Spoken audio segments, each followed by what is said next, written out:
Vikarabad railway line మాకు కావాల్సిందే. మా ప్రాంతం అభివృద్ధి జరగాలంటే, మా ప్రాంతంలో ఉద్యోగ ఉపాధి అవకాశాలు పెరగాలంటే, నా కొడంగల్ గడ్డ మీద సిమెంట్ ఫ్యాక్టరీ రావాలి, వేలాది మంది నిరుద్యోగ యువకులకు ఉద్యోగ అవకాశాలు రావాలి అంటే కృష్ణా వికారాబాద్ రైల్వే లైన్ పూర్తి కావాలి అని చెప్పి ఆదేశాలు ఇచ్చి దానికి ఇలా మనం పూర్తి స్థాయిలో నిర్ణయం తీసుకున్నాం.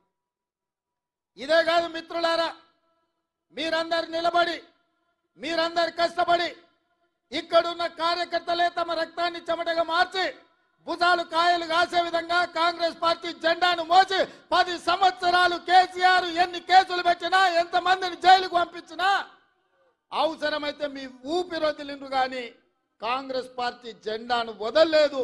మీ భుజాలు కాయలు కాసే విధంగా ఇవాళ మహబూబ్ నగర్ పార్లమెంటు నియోజకవర్గంలో 7 అసెంబ్లీలు గెలిపించి 7 మందిని ఎమ్మెల్యేలు చేసిండ్రు. మిత్రులారా, ఈ వేదిక మీద నుంచి తెలంగాణ రాష్ట్రానికి నేను చెప్పదలుచుకున్నా, అయ్యా ఇవాళ మీరు ఆలోచన చేయండి.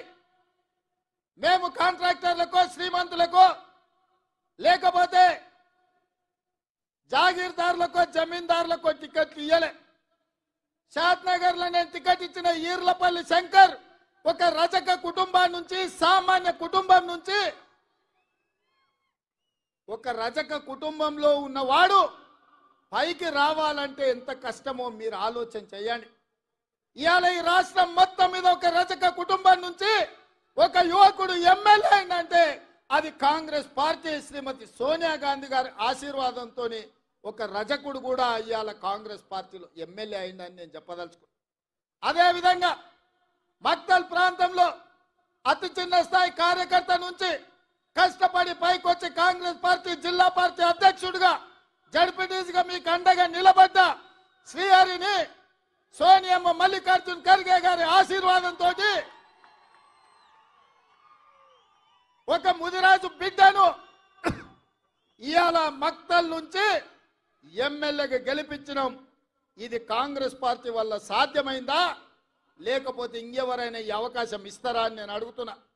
మిత్రులారా, ఈ రాష్ట్రంలో 119 అసెంబ్లీ నియోజకవర్గాలు ఉంటే 10% జనాభా ఉన్న ముదిరాజులకు కల్వకుంట్ల చంద్రశేఖరరావు ఒక్క టికెట్ కూడా ఇవ్వలే. నేను ఆయనని గడ్డ మీద నుంచి చెప్పిపోయినా, ముదిరాజు సోదరులు పౌరుషానికి మారు పేరు, మాట ఇస్తే మాటకు నిలబడి తల తెగిపడ్డ మడమ తిప్పని జాతి ముదిరాజు జాతి. మీకు టికెట్ ఇయ్యని కేసీఆర్ ను గద్దెదించే శక్తి మీ చేతిలో ఉంది. మీరు నడుం బిగించండి అని ముదిరాజు సోదరుల ఈ నారాయణపేట నుంచే నేను విజ్ఞప్తి చేసిన. మాట ఇచ్చినట్టుగానే ఈ రాష్ట్రంలో ముదిరాజులకు టికెట్ ఇవ్వని కేసీఆర్ అధికారంలో ఉండడానికి లేదని ముదిరాజు సోదరులందరూ కేసీఆర్ ని గోతి తీసి పాతి పెట్టి బొందలో పెట్టిండ్రు. ఇవాళ శ్రీహరి మీ ఎమ్మెల్యేగా, మా మిత్రుడుగా, ముదిరాజు బిడ్డగా ఇవాళ శాసనసభకు నాయకత్వం వహిస్తున్నాడు. అదే కాదు మిత్రులారా, ముదిరాజులను ఆనాడు బీసీ ఏ గ్రూప్ లో ఉంటే కొన్ని ప్రత్యేకమైన పరిస్థితుల్లో ఏ గ్రూప్ నుంచి డి గ్రూప్ కు మారవడం జరిగింది. ఇవాళ కేసు సుప్రీంకోర్టులో ఉంది. కేసీఆర్ నిర్లక్ష్యం వల్ల, కేసీఆర్ పట్టించుకోకపోవడం వల్ల, కేసీఆర్ సమర్థవంతమైన వాదన తెలంగాణ ప్రభుత్వం నుంచి సుప్రీంకోర్టులో వినిపించకపోవడం వల్ల ఇవాళ ఎన్నో లక్షలాది ఉద్యోగాల నియామకాలలో ముదిరాజు బిడ్డలకు అన్యాయం జరుగుతుంది. ఇవాళ ముదిరాజులను బీసీ డి గ్రూప్ నుంచి ఏ గ్రూప్ లకు మారవాలి అని అంటే ఈ గడ్డ మీద మళ్ళా కాంగ్రెస్ పార్టీ జెండా ఎగరాలి. మీ తరపున సిపాయిగా ఢిల్లీలో కొట్లాడాలి అంటే మీ వాదన బలంగా వినిపించాలి. మంచి మంచి వకీళ్లను పెట్టి వాదించాలి అంటే వంశీచంద్రెడ్డి ఢిల్లీలో ఎంపీగా ఉండాలి.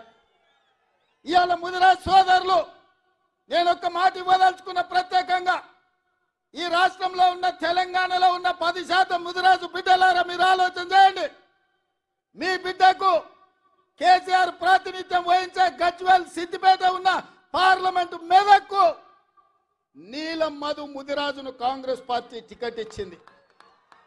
కానీ అదే కేసీఆర్ నాయకత్వం వహిస్తున్న మెదక్కు కేసీఆర్ వెంకట్రామరెడ్డికి టికెట్ ఇచ్చింది.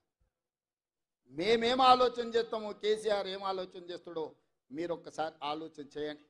అందుకే ఇవాళ ఈ వేదిక మీద నుంచి మీకు ఒక మాట ఇవ్వదలుచుకున్నా. మెదక్లో నీలం ముదిరాజుని గెలిపించండి, మహబూబ్నగర్లో వంశీ చంద్రెడ్డిని గెలిపించండి, తెలంగాణలో 14 సీట్లు ఇవ్వండి.